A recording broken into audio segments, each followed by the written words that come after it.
할렐루야. 제가 아는 어떤 은퇴를 앞둔 어떤 분은 굉장히 똑똑하신 분이 계셨습니다. 이분은 모르는 것이 없으셨습니다. 머리가 매우 명석하신 분이셨습니다. 좋은 대학을 졸업하고 영어로 된 타임지를 늘 옆에 끼면서 읽으셨던 분이셨습니다. 국제 정치, 군사, 문화, 예술 모르는 것이 없었던 박식한 분이셨습니다. 그런데 이분이 특별한 직업 없이 일생을 사셨습니다. 다른 사람 밑에서 꾸준하게 일하는 스타일이 아니었습니다. 한 가지 분야에서 꾸준하게 자신의 능력을 개발시켜 나가는 분이 아니었습니다. 그래서 일생을 뚜렷한 직장 없이 일생을 평범하게 살게 되었는데 그분의 명석함과 재주를 생각하면 너무나 아깝다라는 생각을 가진 적이 있었습니다. 오늘날 우리는 한 가지만 잘하면 인생을 그래도 잘 살 수가 있습니다. 운동을 잘하든지 예술을 잘하든지 악기를 잘 다루든지 요리를 잘하든지 기계를 잘 만지든지 컴퓨터를 잘하든지 여러 가지를 다 잘할 수는 없고 그래도 한 가지만 내가 잘하는 주특기가 있으면 인생을 잘 살아갈 수가 있다는 것입니다. 오늘 예수님께서 말씀해 보니 길을 가시다가 예루살렘에서 가까운 베단이라는 곳에 예루살렘에서 한 3km 정도 떨어진 베단이라는 동네에 들어가시게 됩니다. 그곳에 들어가시자 마르다라는 한 여인이 예수님을 영접하게 됩니다. 예수님을 자연스럽게 영접했고 예수님이 자연스럽게 이 집에 들어간 것으로 보아서 이미 잘 아는 분이었고 요한복음에 보면 마르다의 가정을 예수님이 사랑하는 가정이다 이렇게 표현하고 있습니다. 예수님의 일행은 예수님을 포함해서 최소한 13명 아니었습니까? 장정만 13명, 이 정도의 일행을 받아들인 것은 마르다의 가정이 그래도 부유한 편이었다 말할 수가 있는 것이고 이 13명을 받아들여서 대접하는 일 좀처럼 쉬운 일이 아니죠. 한 사람 대접하는 것도 쉽지 않은데 13분 이상의 장정을 대접하는 것 매우 어려운 일이어서 오늘 마르다가 많은 일을 해야만 되었을 것입니다. 얼만큼 밥을 지어야 될까? 반찬은 얼마나 해야 될까? 국은 무엇으로 끓여야 될까? 이 남자분 13명 이상을 대접하는 일이 쉬운 일이 아니었다는 것입니다. 저는 여자분들이 참 위대하다 생각합니다. 세상은 다 여자분들이 먹여 살리는 것 같아요. 저도 저희 집 사람이 며칠 동안 집에 없으면 먹는 것이 이렇게 소중한 거구나. 내가 평소에 소중한 걸 모르고 한 끼를 먹었구나. 한 끼를 때우는 것이 얼마나 어려운지. 그런데 여자분들은 부엌에서 뚝딱뚝딱 하면 언제든지 맛있는 것을 다 만들어내는 것을 보면 대단하다라는 생각을 가지게 됩니다. 어릴 적에 저희 어머니가 저녁 때가 되면 오늘 저녁은 무엇을 먹나 걱정을 하셨어요. 그래서 그 걱정을 어린 제가 맨 처음에 들었을 때는 아이고 오늘 저녁 굶을 수도 있겠구나라고 걱정을 했어요. 그런데 때가 되면 어머니께서는 밥을 딱 맛있게 주시는데 한 번도 굶은 적이 없으셨어요. 그래서 어머니의 손은 참 요술을 부리는 손이다 이런 생각을 하게 됩니다. 귀하신 예수님이 찾아오셨죠. 그 일행을 맞이한 마르다가 얼마나 신경을 많이 썼을까. 예수님 일행을 준비하는 일, 접대하는 일 얼마나 바빴을까. 준비하는 일이 한두 가지가 아니었을 거예요. 밥을 해야 되죠. 반찬을 해야 되죠. 그것만이 아니었죠. 뭔가 주 메뉴가 있어야 되잖아요. 포항처럼 회를 뜰까 아니면 삼겹살을 굴까. 뭔가 여러 가지 많은 것을 준비해야만 되었어요. 상을 펴야죠. 청소도 해야 되죠. 반찬도 담아야죠. 그릇은 무엇으로 쓸까. 식사 시간이 다가올수록 분주하고 땀이 흐르고 참으로 바빠지게 되는 것이었습니다. 오늘 마르다가 이렇게 바쁘고 분주하게 열심히 준비하고 살았던 것처럼 가만히 살펴보면 우리의 삶도 정신없이 분주하게 달려가고 있습니다. 아침 일찍 일어나서 밤늦게까지 시간이 언제 가는 줄도 모르고 분주하게 바쁘게 열심히 살아가는 것이 우리들의 모습이라는 것입니다. 마르다가 이렇게 분주하게 일할 때 그의 여동생 마리아는 도대체 무엇을 하고 있었을까? 예수님 발치에 앉아서 예수님의 말씀을 듣고 있었다는 거예요. 마르다는 부엌에서 너무나 바쁜데 여동생 마리아는 도와주기는커녕 예수님 발치에 앉아서 말씀을 듣고 있는 것입니다. 마르다 입장에서 이것이 용납이 되겠습니까? 여러분이 마르다 입장이라면 이 장면을 어떻게 보겠습니까? 특히 여자분들 이 장면을 어떻게 이해하겠습니까? 마르다는 섭섭해지기 시작하죠. 그리고 나중에는 화가 나기 시작합니다. 마리아에게 여러 가지 시도를 보내고 도와달라 그러고 여러 가지 말도 하고 부르기도 하고 그랬지만은 마리아는 끔찍도 하지 않고 예수님 발치에 앉아서 계속해서 말씀을 듣는 것입니다. 마침내 참다 못해서 마르다가 예수님에게 말하기 시작합니다. 예수님, 내 동생이 나를 혼자 일하게 두는 것을 생각하지도 않습니까? 내 동생에게 명하여서 나를 도와주라 하십시오. 마르다가 마음속에 섭섭해서 심지어는 화가 나서 예수님께 항의조의 말을 하고 있는 것입니다. 이 섭섭한 마음이 심지어는 예수님에게도 섭섭함이 들어오고 말았던 것이죠. 오늘 우리들은 마르다의 입장을 충분히 이해합니다. 아마 우리 같았어도 그러지 않았을까. 그러자 예수님께서 마르다야 마르다야 부르시죠. 마르다야 마르다야 부드럽게 2번에 걸쳐서 마르다를 부르십니다.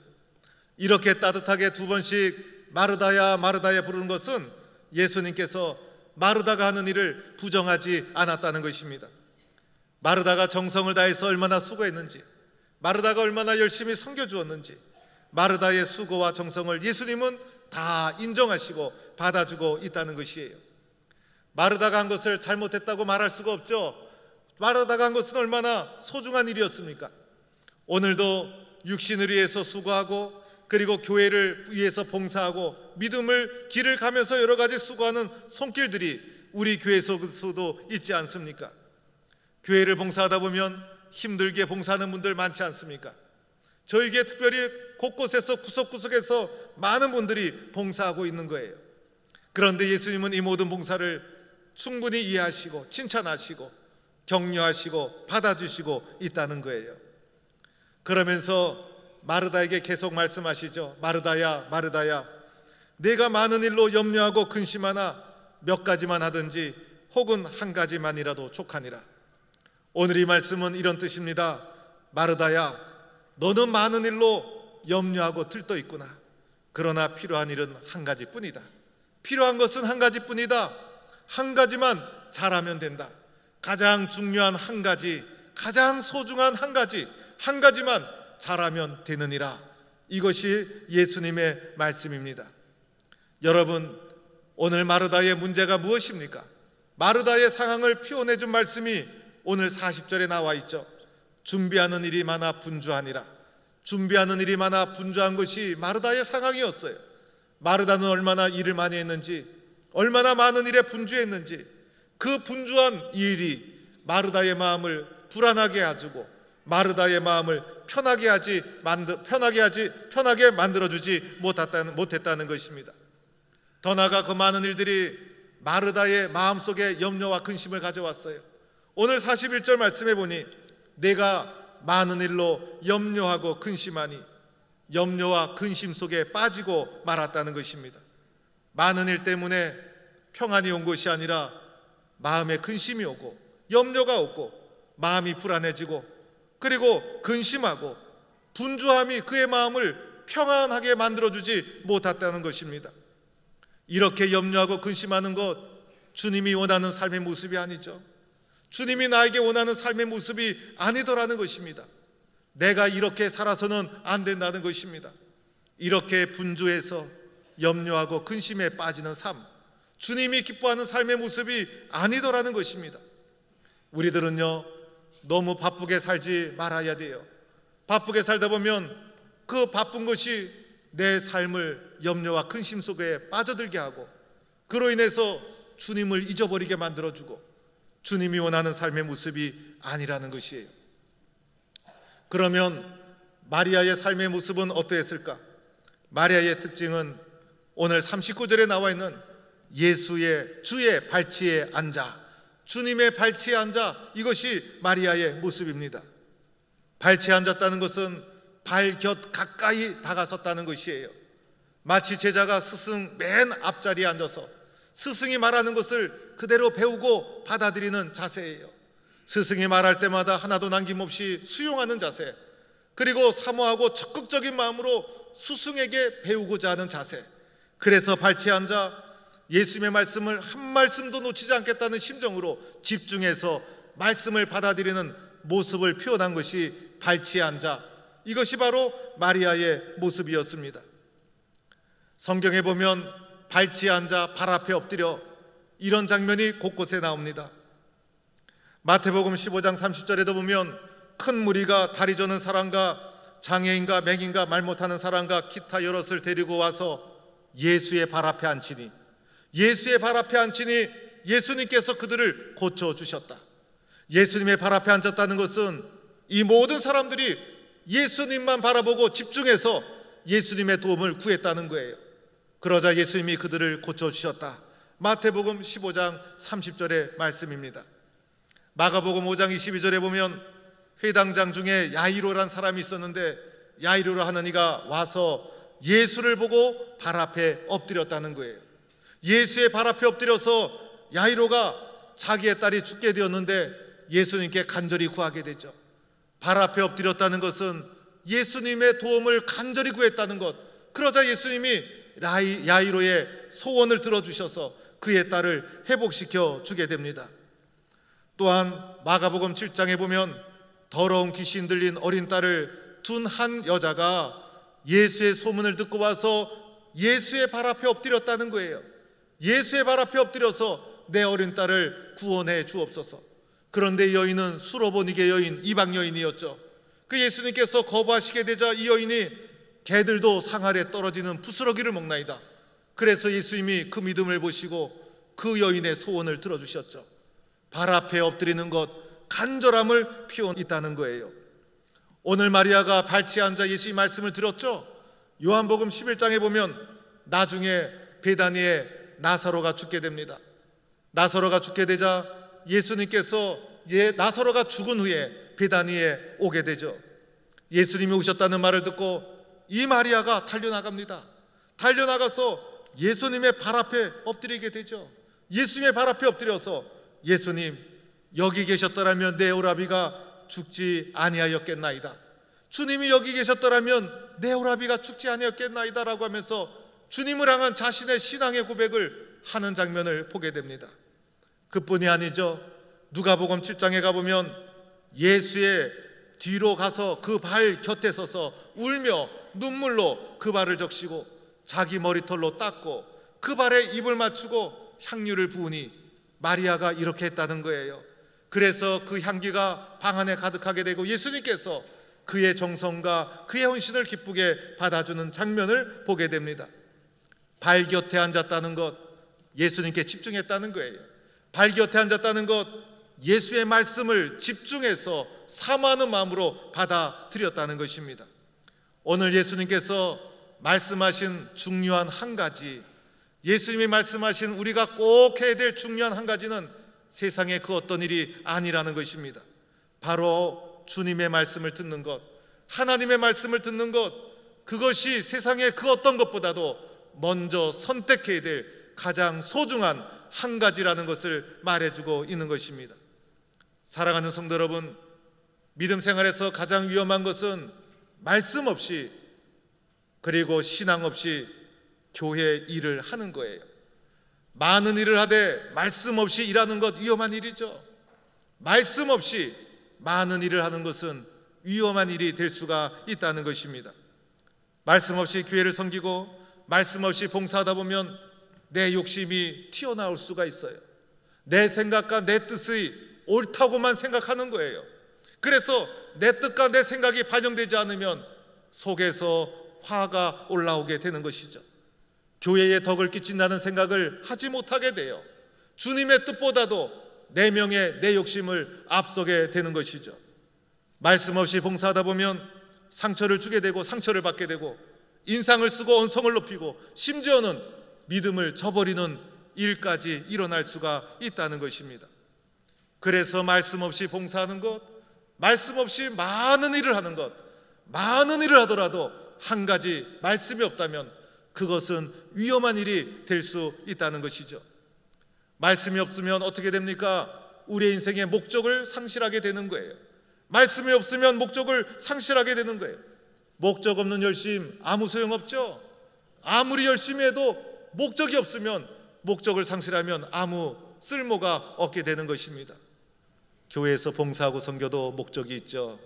주님의 영광을 위해서, 나의 섬김을 통해서 주님의 사랑이 드러나고, 나의 섬김을 통해서 하나님이 살아계시구나, 예수님이 역사하시는구나, 이것이 드러나야 하는데 이 목적을 잃어버리면 어떻게 됩니까?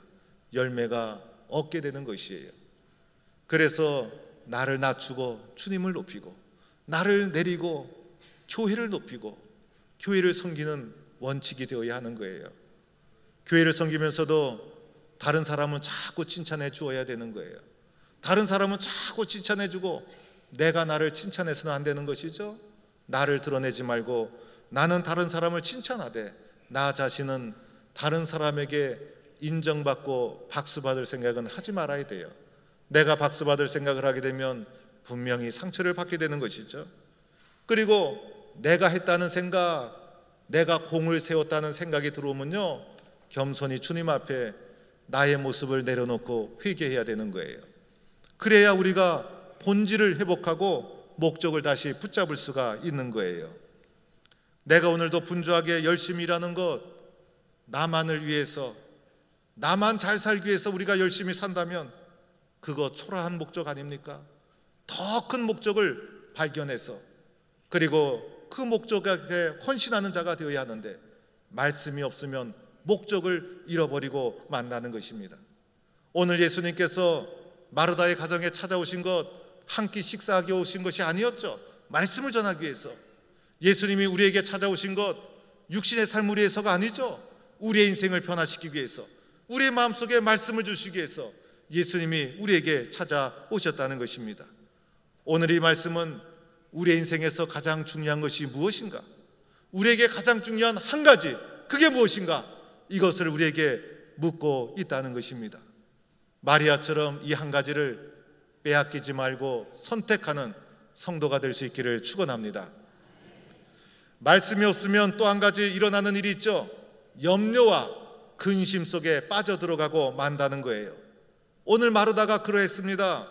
마음이 분주하고 일이 많아지고 그러다 보니 결국은 염려와 근심 속에 빠져들고 말았던 것이죠.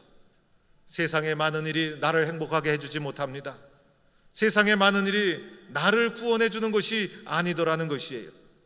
세상의 일이 나로 하여금 성취감도 주고 그리고 나름대로 삶을 살아갈 수 있는 동력을 제공해 주기는 하지만은 우리가 세상의 많은 일 속에만 빠져 있다 보면 염려와 근심으로부터 벗어날 수가 없는 것이고 행복해질 수가 없는 것이고 인생의 의미를 찾을 수도 없게 된다는 것입니다. 발치에 앉아서 예수의 말씀을 받아들였던 마리아처럼 내 인생의 가장 중요한 것은 하나님의 말씀을 받는 것입니다. 이 말씀이 내 마음속에 심겨지지 않으면 나는 염려와 근심으로부터 벗어날 수 없습니다. 이런 말씀을 사모하는 자가 되어야 한다는 것을 우리에게 말해주고 있다는 것입니다. 사랑하는 성도 여러분, 이렇게 말씀의 소중함을 깨달은 우리들 어떻게 해야 될까요? 첫째는 주님, 우리의 인생에서 가장 소중한 것은 하나님의 말씀입니다. 나는 하나님의 말씀을 들어야 합니다. 하나님의 말씀이 내 인생에 필요합니다. 하나님의 말씀의 소중함을 인정하고 갈급해하는 마음을 가져야 합니다. 말씀에 대한 갈급함, 영적인 갈급함, 나의 삶 속에 하나님의 말씀이 들어와야 나도 인생의 목적을 발견하고 하나님 앞에 쓰여질 수 있습니다. 말씀을 갈급해하는 소중함을 인정하고 갈급해하는 마음을 가져야 한다는 것입니다. 두 번째는 말씀을 듣는 기회를 놓치지 말아야 돼요. 신앙의 길을 걸어가면서 말씀을 듣는 일이라면 놓치지 말고, 말씀을 듣는 기회라면 예수님 발치에 앉아 그 말씀을 사모하는 심령으로 받아들였던 마리아처럼 경청하는 기회, 그리고 듣는 기회 놓치지 말아야 되는 거예요. 말씀을 듣는 가장 기본적인 자리가 예배의 자리죠. 그래서 예배 시간엔 좀 일찍 오셔서 기도로 마음을 좀 다스리고 말씀을 들을 수 있는 마음을 준비하시고 찬송을 드릴 때도 힘차게 사모하는 마음으로 찬송을 드리고 말씀을 들을 때도 경청하고 마음속에 받아들이고, 그래서 이 마음속에 말씀이 많이 담겨질 수 있도록, 마음속에 말씀이 많이 거할 수 있도록 우리가 말씀을 듣는 기회를 놓치지 말아야 된다는 거예요. 말씀이 내 마음속에 많이 들어오는 것이 곧 믿음의 길인 거예요. 믿음이 좋다는 것은 말씀이 내 마음속에 많이 들어왔다는 거예요. 말씀이 많이 들어올 때 그 말씀이 나의 인격을 만져주고 나의 성품을 만져주고 나에게 힘이 되고 나에게 능력이 되고 어떻게 헌신해야 되는지 어떻게 봉사해야 되는지 나를 변화시켜 준다는 것입니다. 세 번째는 말씀을 듣는 이 좋은 것을 마리아처럼 선택하고 이것을 절대로 빼앗기지 말아야 한다는 것입니다. 우리의 마음은 시시때때로 얼마나 쉽게 변하는지 몰라요. 우리의 마음은 얼마나 시시때때로 변질되는지 몰라요. 처음 했던 다짐이 쉽게 녹아지고 처음 했던 헌신된 마음이 쉽게 변질되고, 그러나 말씀을 듣는 이 소중한 마음을 절대로 빼앗기지 아니하리라. 나는 이것을 선택하고 이것을 빼앗기지 아니하리라. 내 마음은 절대로 변하지 아니하리라.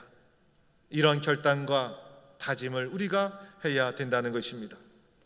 우리는 한 가지만 잘하면 복된 인생을 살아갈 수 있습니다. 그것은 바로 하나님의 말씀 위에 내 인생을 세우는 것입니다. 말씀과 함께 신앙도 성장하고 말씀과 함께 믿음도 성장하고 말씀과 함께 봉사도 성장하고 말씀과 함께 많은 열매가 맺혀지고, 이 소중한 말씀을 선택하는 일을 여러분께서 절대로 빼앗기지 말고 말씀을 발치 앉아 들은 마리아처럼 이 소중한 한 가지에서 성공하는 성도가 될 수 있기를 주의 이름으로 축원합니다.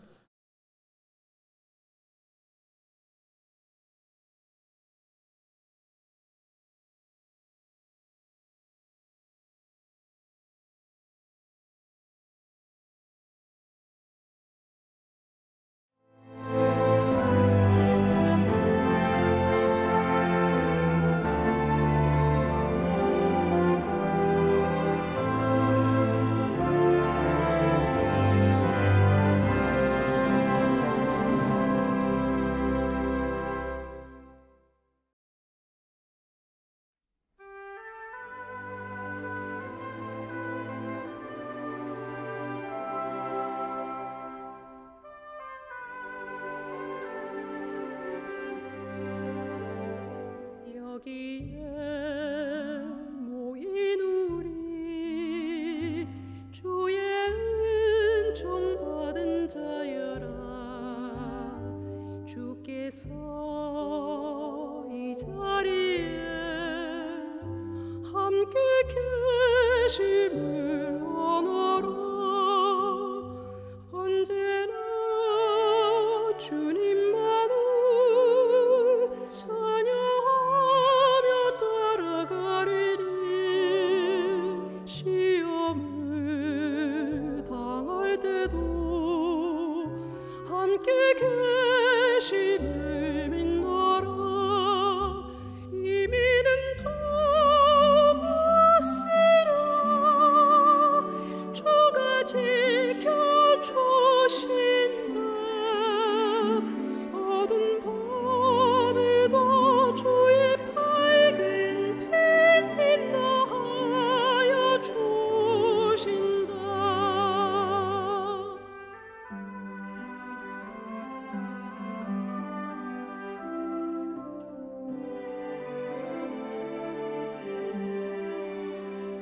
주님이 뜻하시니